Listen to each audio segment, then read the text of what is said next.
And welcome and thank you for joining us on the second half of the Factor Uncensored. Now, earlier this week, we had an honest discussion here about seeing young black people involved in all the crime in Miami during spring break, video after video, from murders to vandalism.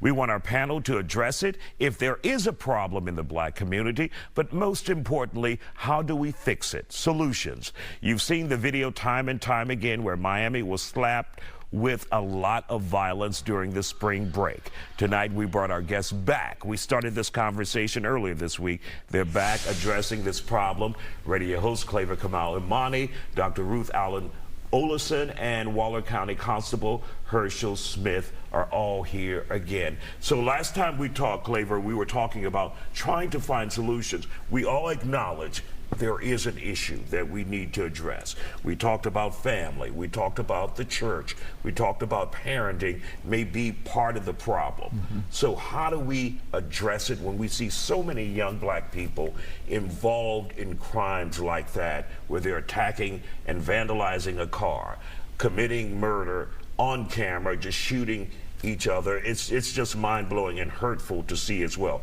But how do we start addressing this, Claver? The first thing I think we need to do, first of all, Isaiah, thank you for the invitation, but can we start at the root of the problem? Go to the root. Think about what spring break was supposed to be, what it originally started out as. It was supposed to be about college students that were getting away after, let's say, their midterms, or to unload some steam, or to get ready and relax and decompress before they go back to campus to deal with midterms and certainly finals. That's what it was supposed to be at the very beginning. I'm having a hard time believing that a lot of these kids that were down in Miami Beach are college kids. If that's the behavior of our college kids today, I don't want to be around when they're holding the reins of control of this country.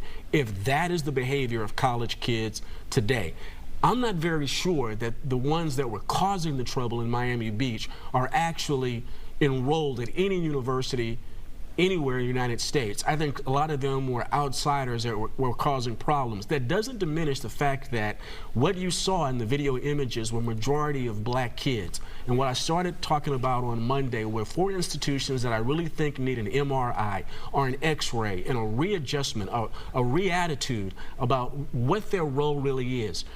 The capital C church, governance, education, the big education complex, big ed, and parenting skills, the role and obligation that parents have in this day and time to be able to direct their child, as the constables say, in the way that they should go, and when they get old, they don't depart.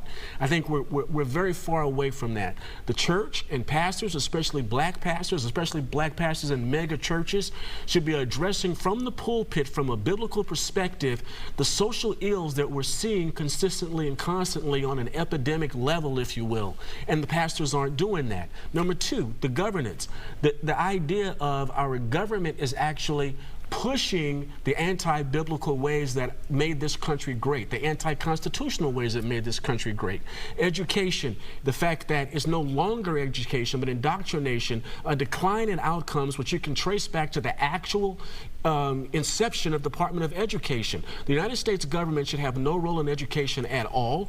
Education is not mentioned in the Constitution at all. And of course, parenting, I believe every black person understands the problems that we have in the black community when it comes to parenting, because most of the times it's just one.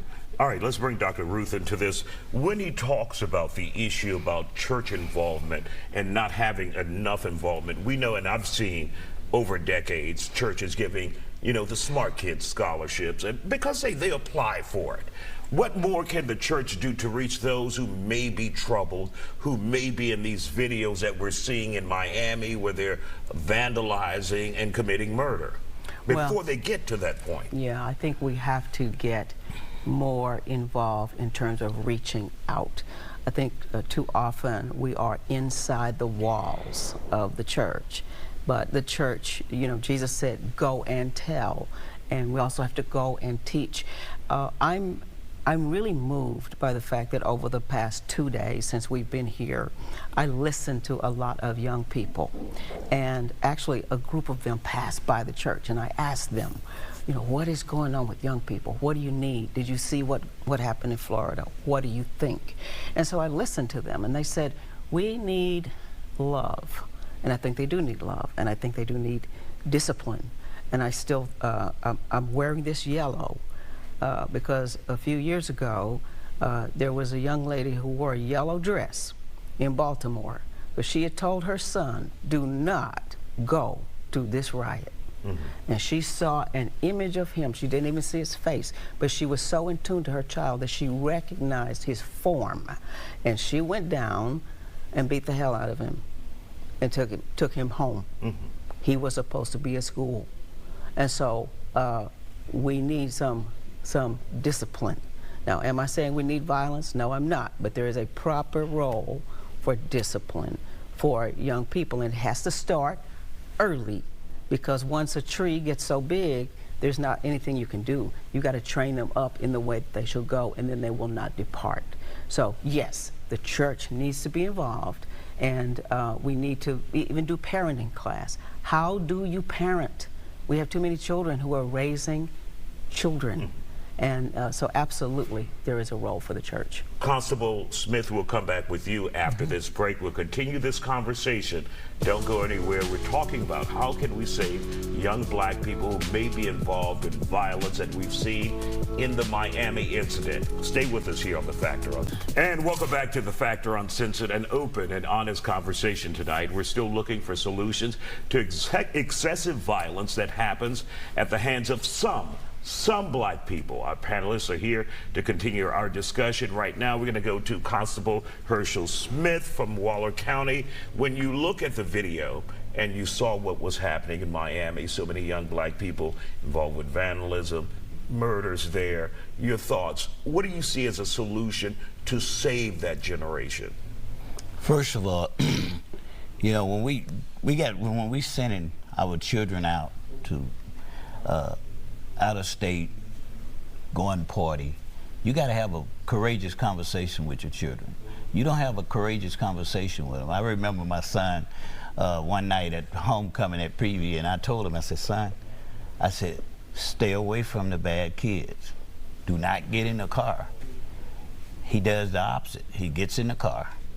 He end up being in a car where they was swagging, and they had an incident where the car hit the other car, and they had an altercation, and the kid that owned the car said, "Hey, look, you're gonna give me my shoes."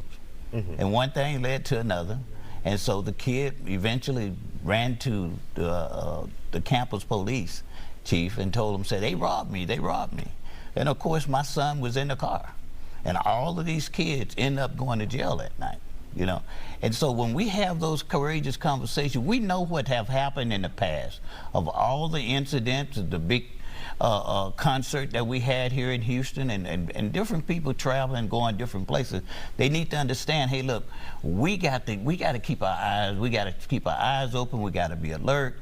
You know, and most of the time when you see a big crowd, especially in our community, a big crowd, they always say there's a problem. That's not always a problem, because I have ran many parties out at Prairie View, and I'm telling you, the students cooperate, no problem. The problem have always been when those perpetrators come from out of town, come to the campus, and they have a whole agenda. Their purpose is totally different in having a good time. And so they have guns, and if you let them in the party without searching and all the stuff that take place, they in a arena where no one is being searched, everybody just walking up, all kinds of guns and things are in that crowd. And so we have to educate our children. Hey, look, look what's happening. People just find a gun just because they got a gun. Anytime it's hype and it's lit, kids get out of control. And Claver, so the question is, how do you reach those who come who are not invited, those who are not in college, but they show up to spring break? How do you reach those? Because you can't just leave them out.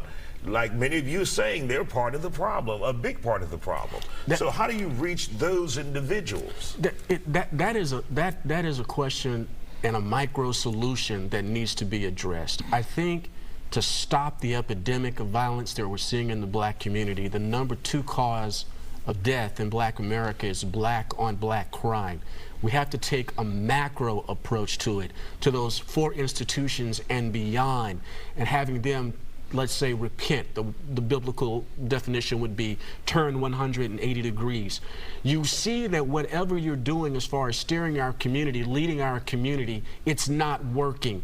Go back to the things that did work when blacks and the black community were prospering, and there was much aspiration in the black community. Yeah, they were dealing with Jim Crow. Yeah, they were dealing with segregation and a lot of racism. But the black community was still prospering economically, still prospering academically. The HBCUs were not laughing stocks. They were real institutions of deep academic achievement. If it's not working, and what we're doing right now is not working, go back to what does work. Dr. Ruth, let's bring you in to wrap it up for us. I think that we have to have a place for our young people to go.